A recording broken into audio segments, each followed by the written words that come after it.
Alright, तो आ गई हूँ मैं वापस एपिसोड 3 को लेकर। नेक्स्ट डे ईचेन अपना मूड ठीक करने के लिए एक बार में जाता है एंड वहाँ पर जाके वो तब तक ड्रिंक करता है जब तक कि वो पूरी तरीके से ड्रंक ना हो जाए। दूसरी साइड में कुछ लोग बैठकर बहुत टाइम से उसे घूर रहा था। उसे ड्रंक होते हुए देखकर वो लोग उसके पास आकर बैठ जाता है और उसे टच करने की कोशिश करता है। ईचेन उन्हें मना करता है बट फिर भी वो लोग कंटिन्यूअसली उसे छेड़ रहा था। तो ये देखकर उसे बहुत गुस्सा आ जाता है, तो वो उठकर वहाँ से जाने की कोशिश करता है, लेकिन वो तीनों उसे पकड़ के फिर से वहीं पर बिठा देता है। और तभी वहाँ पर एक पर्सन का एंट्री होता है और उसका नाम है किनलांग। वो थोड़ी सीरियस टोन में उन सबसे पूछता है, यहाँ पर क्या हो रहा है? वो लोग स्माइल करते हुए कहता है कि कुछ नहीं, हमारा फ्रेंड बस ड्रंक है, तो वो लोग हमारी बात सुन नहीं रहा है, हम बाहर चले जाते हैं।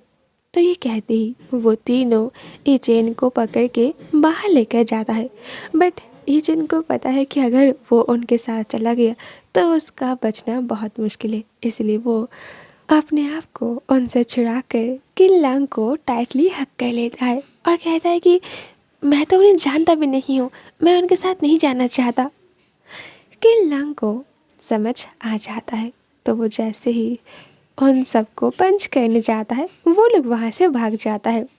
इधर ईचेन ड्रंक होने की वजह से वो किनलांग को लू फेंग समझ रहा था, इसीलिए वो बार बार उसका नाम लेता है और कहने लगता है कि प्लीज़ मुझे छोड़कर कहीं मत जाओ। नेक्स्ट डे जब वो मिरर के सामने फ्रेश हो रहा था, तभी वो नोटिस करता है कि उसका रिंग कहीं खो गया है। तो शाम होते ही वो जल्दी उस बार में आता है और वहाँ ढूंढने लगता है, बट कहीं पर भी उसे नहीं मिलता है और इसीलिए वो बहुत सैड हो जाता है। तभी पीछे से कोई कहता है, क्या तुम इसे ढूंढ रहे हो? ईचेन थोड़ा सरप्राइज होकर पीछे टर्न होता है और नोटिस करता है कि ये वही पर्सन है लास्ट नाइट जिन्होंने उसे बचाया था। वो जल्दी उनके हाथ से वो रिंग छीन लेता है। आपका बहुत बहुत शुक्रिया, ये रिंग मेरे लिए बहुत इम्पोर्टेंट था। किनलांग उसके पास बैठ जाता है। रियली? क्या ये तुम्हारे बॉयफ्रेंड ने दिया था?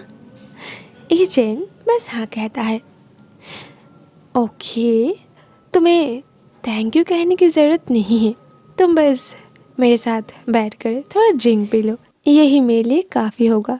तो नेक्स्ट सीन पर वो दोनों बैठकर ड्रिंक पीने लगता है।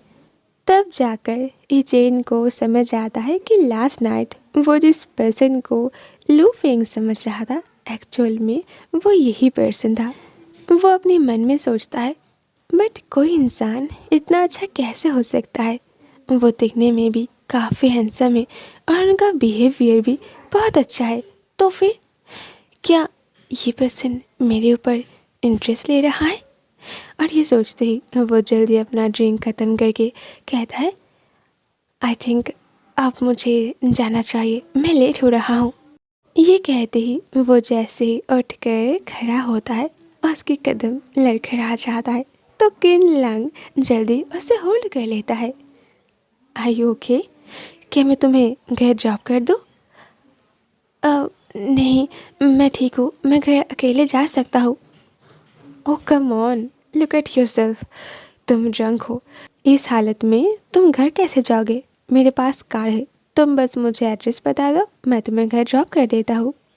ईचेन उनके फेस की ओर देखता है। इतना अच्छे से अगर कोई कहेगा तो कोई उन्हें मना कैसे कर सकता है? आई एम फाइन, मैं मैनेज कर लूँगा, आप प्लीज़ मेरे लिए परेशान मत हो। और ये कहते ही वो वहीं पर बेहोश हो जाता है। किनलांग एक गहरी सांस लेकर उसे उठाकर अपने कार में लेकर जाता है। ईचेन को थोड़ा होश था, इसीलिए उसे थोड़ा बहुत समझ आ रहा था। इधर किन कार को स्टार्ट करके थोड़ी दूर जाकर उसे पूछता है, hey can you hear me? मुझे अपना एड्रेस बताओ, मैं तुम्हें लेकर चलता हूँ। बट उस वक्त ई चेन के अंदर उतना ताकत नहीं था कि वो कुछ भी कहे, तो मजबूरन किन एक साइड में कार को स्टॉप करके उसकी ओर देखने लगता है। ई चेन भी नोटिस करता है कि किन उसे की ओर देख रहा है। वो अपना सीट बेल्ट ओपन करता है और धीरे धीरे उसकी ओर आगे बढ़ता है। वो ड्रंक था, इसलिए वो फिर से किन लंग को लू फेंग समझ रहा था। आपने कहा था कि आप मुझे कभी नहीं भूलेंगे, आप मुझे छोड़कर कहीं नहीं जाएंगे, आप किसी और से प्यार नहीं करेंगे, आप मुझे इग्नोर नहीं करेंगे, आप किसी और को हक नहीं करेंगे। बट आपने क्या किया? आप मुझे छोड़कर चले गए और अब तो आप किसी और से लव करते हो। आपका वो सारा प्रॉमिस झूठ था। आपने मुझसे झूठ कहा था। आप एक बहुत बड़े झूठे इंसान हो। और ये कहते ही वो उसे हक कर लेता है और धीरे धीरे उसके लिप पर किस करता है। किन को तो उससे कोई प्रॉब्लम नहीं था, तो इसलिए वो भी उसे किस करता है। नेक्स्ट मॉर्निंग जब ये चेन को होश आता है तो वो नोटिस करता है कि वो एक अनजान रूम पर है। धीरे धीरे उसे लास्ट नाइट की सारी बातें याद आता है और तब वो बस प्रे करने लगता है कि डोर ओपन करके बस वो पर्सन अंदर ना आए। बट कुछ टाइम बाद जो अंदर आता है वो उसका भाई था, तो उसे यहाँ देखकर इचेन बहुत सरप्राइज हो जाता है और उसे पूछता है, मैं यहाँ कैसे और किनलंग कहाँ पर है?